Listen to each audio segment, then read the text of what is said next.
नमस्कार दोस्तों स्वागत है आप सबका आपका अपना यूट्यूब चैनल सूरज शाहदेव में। मैं हूं सूरज शाहदेव। दोस्तों आज इस वीडियो के माध्यम से हम चर्चा करने वाले हैं झारखंड सहित पूरे देश में लगभग 42 लाख फर्जी किसान जो प्रधानमंत्री किसान सम्मान निधि योजना के पात्र नहीं थे, उन लोगों ने लगभग 3,000 करोड़ रुपया गलत तरीके से अपने अकाउंट में मंगा लिए। क्या दोस्तों, हम सब जानते हैं कि देश के यशस्वी प्रधानमंत्री श्री नरेंद्र दामोदर दास मोदी जी ने किसानों की मदद के लिए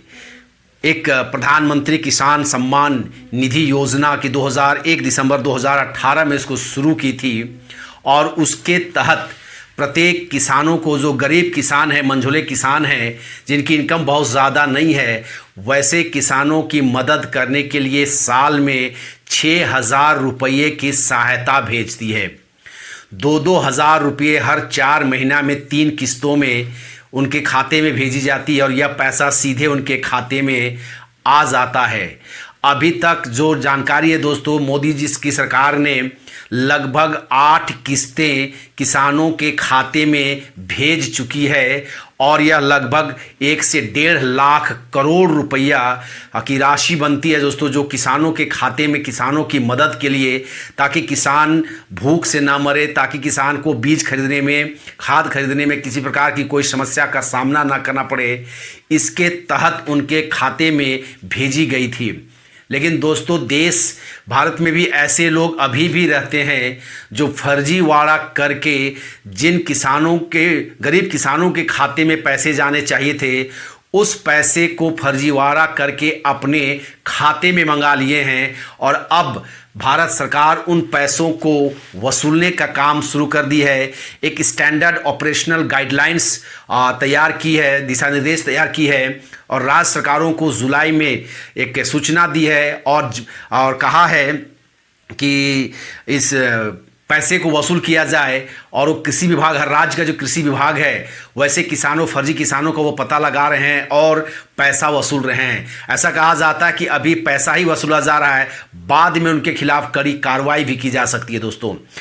अगर हम बात करें कि यह कहाँ जो राशि जो गबन हुआ है या फर्जी किसान बनकर जो लिए हैं, उसकी अगर हम बात करें तो टोटल पूरे देश में लगभग 42.16 लाख किसान, फर्जी किसान जो आईटी इनकम टैक्स रिटर्न्स भरते हैं, जो इस योजना के पात्र नहीं थे, उन लोगों ने पैसा उठाया है और लगभग 2,992.75 करोड़ रुपया, यानी कि लगभग 3,000 करोड़ रुपया फर्जी किसानों के खाते में चला गया है, जिसे केंद्र सरकार अब वसूलने की ठान ली है और राज्य सरकार की मदद से उस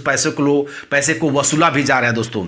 अगर हम बात करें दोस्तों, तो सबसे ज़्यादा पैसा जो फर्जीवाड़ा किसान बनकर जिस राज्य में पैसा लिया गया है वो असम है, जहाँ लगभग 8 लाख फर्जी किसान के पास लगभग 554 करोड़ रुपया वहाँ के फर्जी किसानों ने उठाया है। तो वहीं पंजाब दूसरे स्थान पर है, जहाँ 437 करोड़ रुपया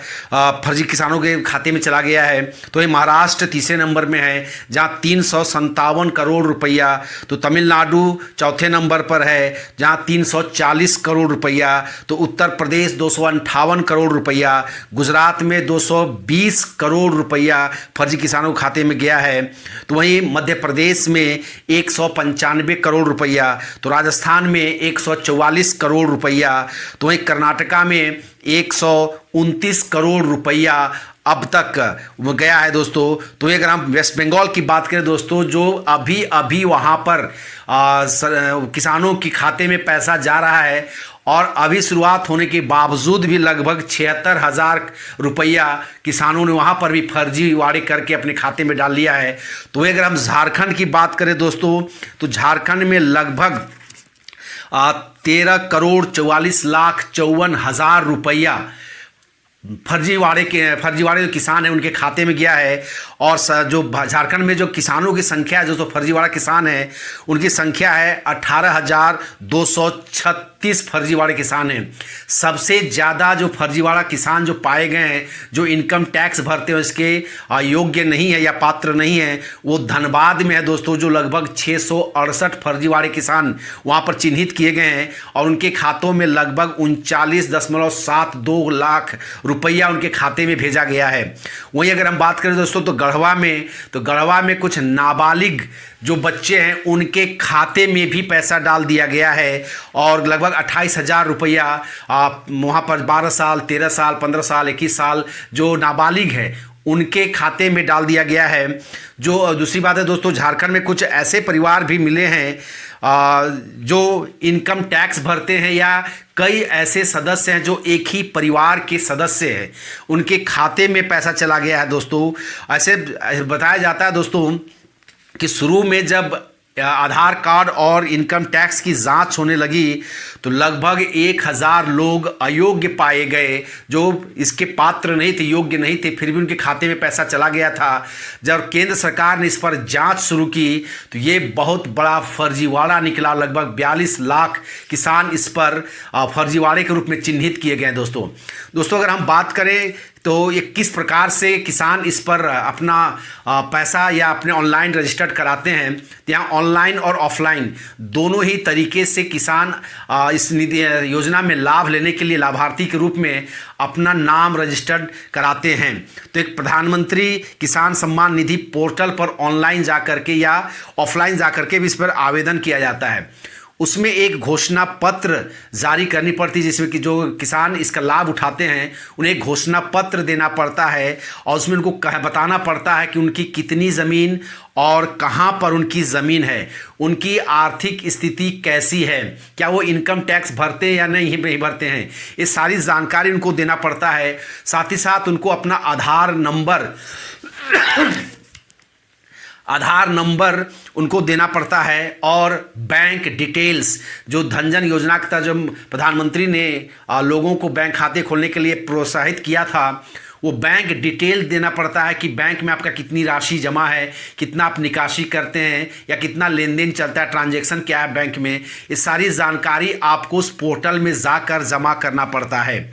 उसके बाद दोस्तों ये आवेदन अंचल के कमेटी के पास चली जाती है। अंचल कमेटी में जो होते हैं सदस्य होते हैं दोस्तों, उसमें कर्मचारी होते हैं, सीओ होते हैं, अंचलाधिकारी होते हैं और सीआई होते हैं। कर्मचारी जो होता है दोस्तों वो ज़मीन और आधार नंबर की जांच करते हैं। वो फिजिकल जांच के ज़मीन में जाकर के भी फिजिकल जांच करने की जिम्मेदार एक कर्मचारी होते हैं। वो उनकी जांच करके अपना रिपोर्ट सीआई और सीओ को सौंपते हैं। फिर सीआई और सीओ उसकी जांच करने के बाद उस पर उनको जब कंफर्म हो जाता है कि नहीं सब कुछ सही है, तब उस रिपोर्ट को वो एडिशनल कलेक्टर के पास भेजते हैं। जब एडिशनल कलेक्टर भी उससे संतुष्ट हो जाते हैं तो वो उस रिपोर्ट को डीसी के पास भेजते हैं और जब डीसी भी इससे संतुष्ट हो जाते हैं तो उस रिपोर्ट को डीसी केंद्र के पास भेजते हैं और केंद्र से उसके बाद पैसा आना उनके खाते में शुरू हो जाता है दोस्तों।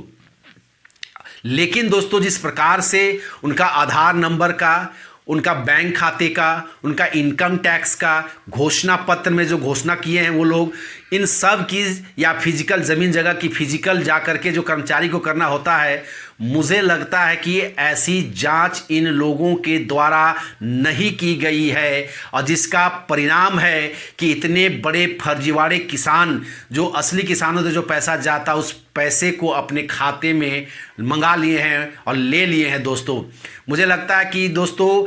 फर्जीवाड़े किसानों के साथ साथ कहीं ना कहीं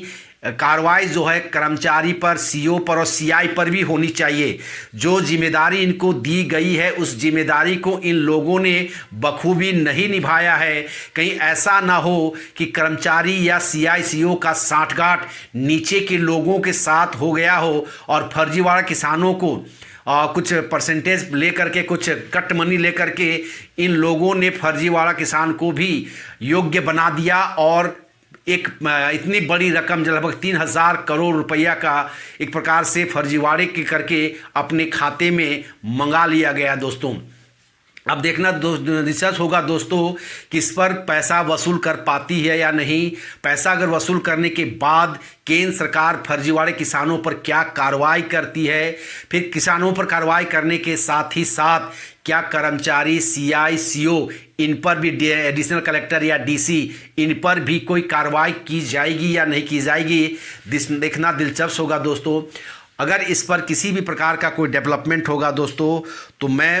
उसका वीडियो लेकर के आप तक फिर से आऊँगा। अगर यह जानकारी आपको अच्छी लगी है दोस्तों तो आपसे रिक्वेस्ट होगी कि इसे आप लाइक करें, वीडियो को शेयर करें, और अगर इस चैनल में आप नए हैं तो इस चैनल को ज़रूर सब्सक्राइब कर ले दोस्तों। सब्सक्रिप्शन से दोस्तों या सब्सक्राइब करने से कोई पैसा नहीं लगता है दोस्तों। आपसे इस वीडियो बना करके या यूट्यूब के माध्यम से मैं दर्शकों से कोई पैसा नहीं लेता हूँ दोस्तों। आपका सब्सक्रिप्शन से क्या होता है, मेरी रीच ज़्यादा लोगों तक पहुँच जाती है ताकि मैं ज़्यादा से ज़्यादा अपनी बातें पहुँचा पाता हूँ। और अगर आपको ये वीडियो पसंद आता है तो जानकारी से भी आप अप टू डेट रखते हैं। तो इसी बात है दोस्तों, किसी भी जानकारी को इकट्ठा करने में काफ़ी समय लगता है, वीडियो बनाने में काफ़ी समय लगता है, उसको ध्यान में रखते हुए आपसे निवेदन होगा कि अपना प्यार अपनापन बनाने के लिए ज़रूर इस चैनल को सब्सक्राइब कर ले दोस्तों, और बेल आइकन को भी ज़रूर दबा दीजिएगा दोस्तों, ताकि मैं कोई भी वीडियो डालूँ तो उसका नोटिफिकेशन, उसकी सूचना आप तक पहुंच जाए। तब तक के लिए दोस्तों नमस्कार, जय हिंद।